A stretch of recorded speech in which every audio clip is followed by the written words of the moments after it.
আজকের এই ভিডিওটি ইন্টারেস্টিং হতে চলেছে। আজকে দেখাবো সিলেটের আনসিন একটি জায়গা এবং যেতে যেতে এর আশেপাশের প্রাকৃতিক সৌন্দর্য এবং কিভাবে যাবেন, কত খরচ হবে, সবকিছু নিয়েই থাকবে আজকের এই ছোট্ট ব্লগ।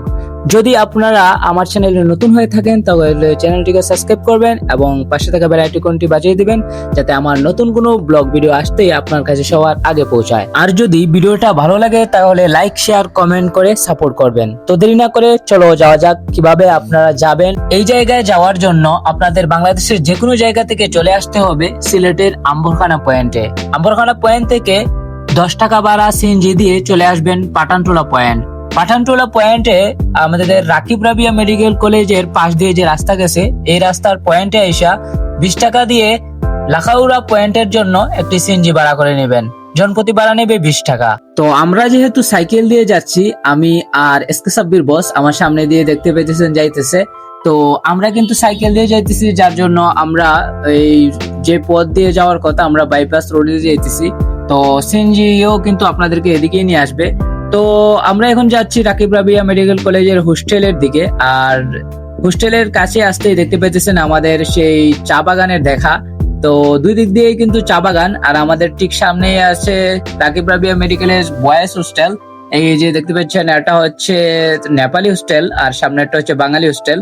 তো আমরা কিন্তু এই চা বাগানের মধ্যে দিয়ে আমাদের যাত্রা শুরু করছি। তো আপনারা যদি সিএনজি দিয়ে আসেন তাহলে আপনাদেরকেও এই সৌন্দর্য উপভোগ করে করে সিএনজি নিয়ে যাবে আপনাদের সেই আবাঙ্গি টিলা গন্তব্যে। আমাদের রাকিব রাবিয়া মেডিকেল কলেজে ভিতরটাও কিন্তু কম সুন্দর নয়, চারদিকে সবুজ চা বাগান আর মধ্যখান দিয়ে সেই একটা রাস্তা। তো আমি আর সাব্বির বস দেখতে পেয়েছেন মনের সুখে কিন্তু সাইকেল চালাচ্ছি আমাদের গন্তব্য আজকে আবাঙ্গি টিলা। তো আমরা কিন্তু এখানে অনেকটা জায়গা সাইকেল দিয়ে আসছি। এখন আমরা ডান দিকে একটা রাস্তা আছে, তো আমরা যেহেতু লাখাউড়া পয়েন্ট যাব যার জন্য এই লাখাউড়া পয়েন্টের রাস্তা ধরছি। তো গাইস দেখতে পেয়েছেন কি ভয়ঙ্কর রাস্তা, আর আমার সামনের রাস্তাটা আপনাদেরকে দেখাই, অনেকটাই সুন্দর। তো আমরা কি বলে এটাকে চিপায় চাপায় ও এরকম রাস্তা দিয়ে যাইতেছি। তো সামনে আইসা আমরা লাখাউড়া পয়েন্টের মেন রোডটা পাই, আর মেন রোডটার অবস্থা খুবই খুবই খারাপ। কিন্তু ভাগ্য ভালো যে এটা বেশিক্ষণ ছিল না। যদি 1 কিলোমিটার এরকম একটা রাস্তা পার হইতাম তাহলে আমাদের অবস্থা খারাপ ছিল। আর গাইস ওয়েদারটা আমরা যেমনটা চাচ্ছিলাম এমনটাই হচ্ছে, জানি না কতক্ষণ থাকবে এই ওয়েদারটা। আর গাইস আজকের ওয়েদার কিন্তু খুবই খুবই গরম। তো আপনারা যদি আবেঙ্গি টিলা যাইতে চান তাহলে নিশ্চয়ই বৃষ্টি প্রবল দিনে আসবেন, তাহলে এটা আরো ভালোভাবে উপভোগ করতে পারবেন।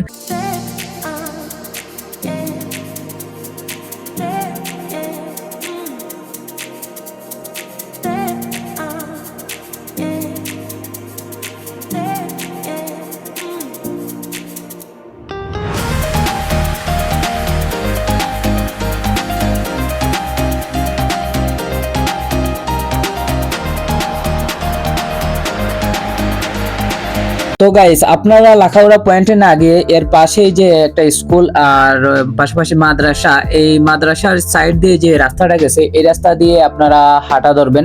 তো 10 থেকে 15 মিনিট হাঁটলেই আপনারা পেয়ে যাবেন এরকম ABC মানে এরকম একটা টি গার্ডেনের গেট। তো আমার সামনেই দেখতে পেতেছেন সেই গেটটা। তো আপনারা কিন্তু এই গেটে দিয়ে প্রবেশ করবেন।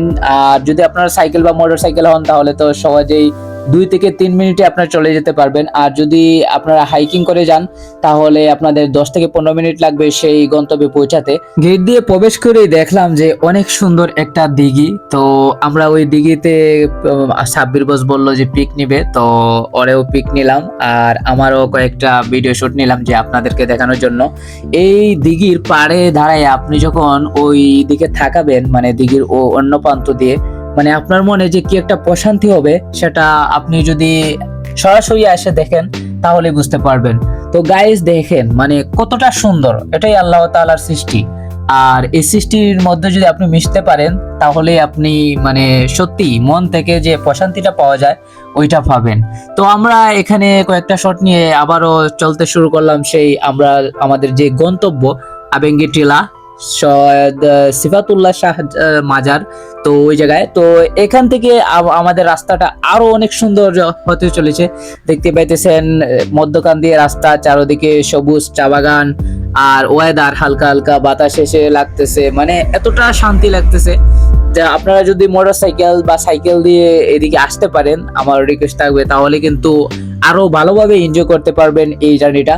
তো সামনেই কাপল ছিল, তাই তাদেরকে ভিডিও না করার জন্য ক্যামেরাটা সরিয়ে ফেললাম। তো তারপর আমরা 2 মিনিট পরেই চলে আসলাম সেই সিফাতুল্লাহ শাহ মাজারের।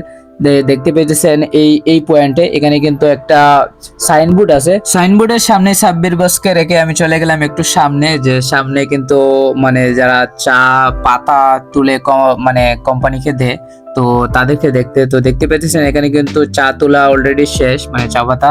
তো এগুলা ওই যে সামনের গাড়িটা, এগুলা সামনে থেকে নিয়ে এগুলো নিয়ে যাবে। আর গাইস আমার অবস্থা খুব বেহাল, দেখতে পেতেছেন মুখ ধুইলাম, তারপরেও কেমন জানি গাম লাগতেছে।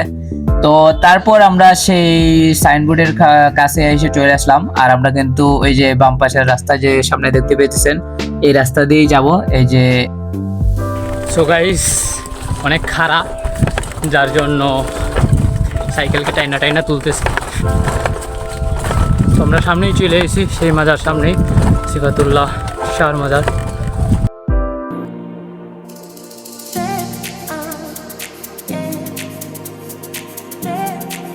হে গাইস, আমরা এখন চলে আসছি সেই সিফাতুল্লাহ শাহর মাজারে। আর এখন আমরা সেই 304টা সিঁড়ি পার হবো। দেখতে পেতেছেন আমার সামনে কিন্তু সেই 304টা সিঁড়ি। তো অলরেডি কিন্তু অনেকটাই কষ্ট হয়ে গেছে, কারণ সাইকেল নিয়ে আসছি এত দূর থেকে। আর এই যে দেখতে পেতেছেন আমার পিছনে কিন্তু সেই 304টা সিঁড়ি আমরা এখন অতিক্রম করবো। আর আপনাদেরকে ফিলিংসটাও দেখানোর চেষ্টা করবো। সো গাইস সাথেই থাকেন।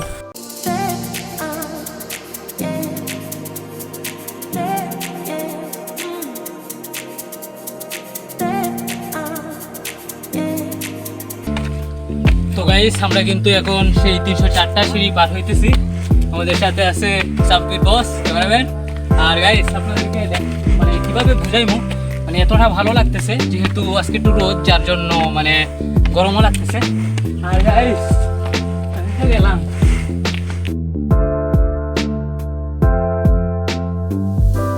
দেখ বন্ধু, তারাও কিন্তু চলে এলো আবাঙ্গি টিলায়, কিন্তু তোরা আসতে পারবি না। ওই যে তারাও কিন্তু আমাদের সাথে চলে এসে আবাঙ্গি টিলায়, দেখছস? কিন্তু তোরার জন্য ট্রাভেল না, বুঝছস? তো ওরাও কিন্তু চলে এসে ট্রাভেলে আবাঙ্গি টিলায়, কিন্তু তোরা আসতে পারবি না, কারণ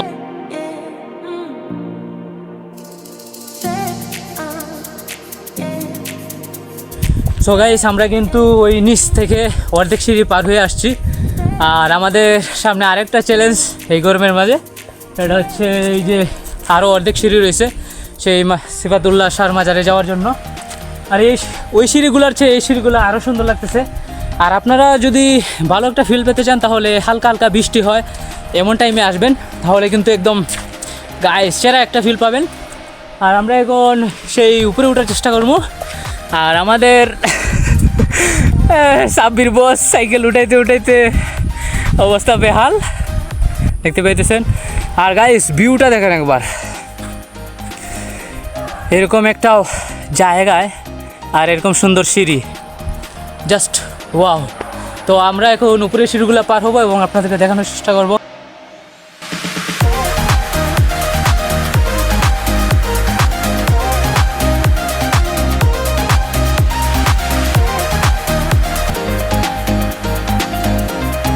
সো গাইস দেখতে পেতেছেন আমরা কিন্তু অলরেডি 2 ধাপ সিঁড়ি পার হয়ে আসছি।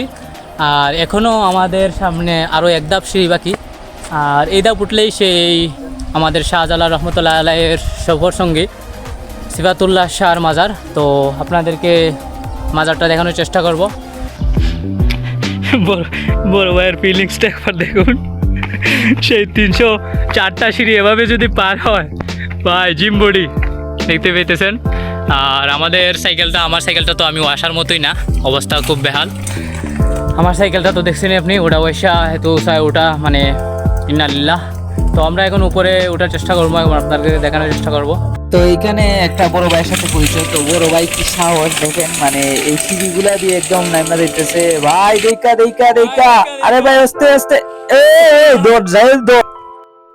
যাই হোক, ওই বড় ভাইটার কিছু হয় নাই, আলহামদুলিল্লাহ, শুক্রিয়া। আর এরকম রিস্ক নেওয়া আমার মতে ঠিক না। তো ও ভাই বললো করলাম আর কি, তো আমি আর কি বলবো না।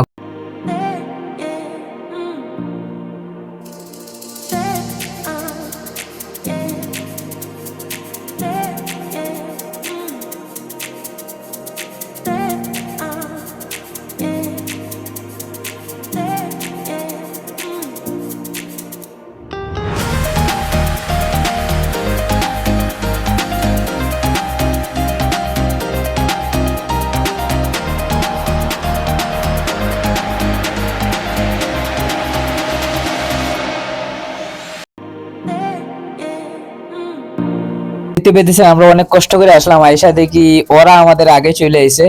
আর এটাই হচ্ছে সেই সিবাতুল্লাহ শাহ মাজার। আর দেখতে পেতেছেন এই যে এইটা হচ্ছে গেট। আর আমরা যেহেতু এখানে লেখা আছে মহিলাদের প্রবেশ নিষেধ, আর পুরুষরা এখানে জুতা খুইলে আর কি ভেতরে যেতে হইব। তো যেহেতু শু ছিল তাই শুটা খুইলে আমরা ভিতরে গেলাম। আর ভিতরে গিয়ে দেখতে পেতেছেন সেই সিবাতুল্লাহ শাহ মাজার। এখানেই কিন্তু আমাদের হযরত শাহজালাল রহমতুল্লাহ আলাই মানে প্রথম এই জায়গায় ইসলামের দাওয়াত দিতে শুরু করেছিলেন। তো তারপর এই জায়গায় উনি আইসা এখানে ধ্যানে মগ্ন থাকতেন। এই যে সিবাতুল্লাহ শাহ এখানে ধ্যানমুগ্ধ থাকতেন। তো এখানে উনি মানে মৃত্যুবরণ করছেন আর কি। তো তারপর এখানে ওনাকে শায়িত করা হয়েছে। তো পিছন দিকে গিয়ে আপনাদেরকে একটা সুন্দর জায়গা দেখানো ছিল, বাট অনেকটাই ভয় লাগতেছিল। দেখতে পেতেছেন যেহেতু অনেকটা দূর থেকে আসছি, তো একা একা যাওয়া এটা ঠিক হবে না, তাই আবার ওই জায়গা থেকে বেক করে নিলাম। তো গাইস যেহেতু একা একা তাই রিস্ক নিলাম না। তো আপনারাও আসলে নিশ্চয়ই এদিকে যাইবেন না, কারণ অনেক কিছুই দেখছি আমরা। আর ওই যে সামনেই দেখতে পেতেছেন, আপনারা চাইলে এই জায়গা থেকে পানি খাইতে পারেন। এখানের পানিটা অনেক ভালো, আমি খাইছি, মানে ও আমাদের মেসের পানির চেয়ে ভালোই। তো গাইস আমরা এখন বিদায় নিবো এই জায়গা থেকে। তো ভিডিওটি যদি ভালো লাগে থাকে তাহলে চ্যানেলটিকে সাবস্ক্রাইব করবেন এবং লাইক কমেন্ট শেয়ার করে সাপোর্ট করবেন, যাতে নেক্সট নতুন কোনো ভিডিও আপনাদেরকে দেখাতে পারি। সো গাইস আপাতত এখানে আমরা বিদায় নিব। জায়গায় অনেক ভালো পানি, তো পানিটাও খাইলাম, এখন আলাদা একটা স্বস্তি মিলতেছে। তো এখন 304টা সিঁড়ি তো আমরা উঠে গেলাম, এখন নামতে হইতেছে। মনে হইতেছে যে উঠছি যত কষ্ট করে নামতে আরো কষ্ট হইতেছে গাইস, মানে যা এনার্জি ছিল খতম।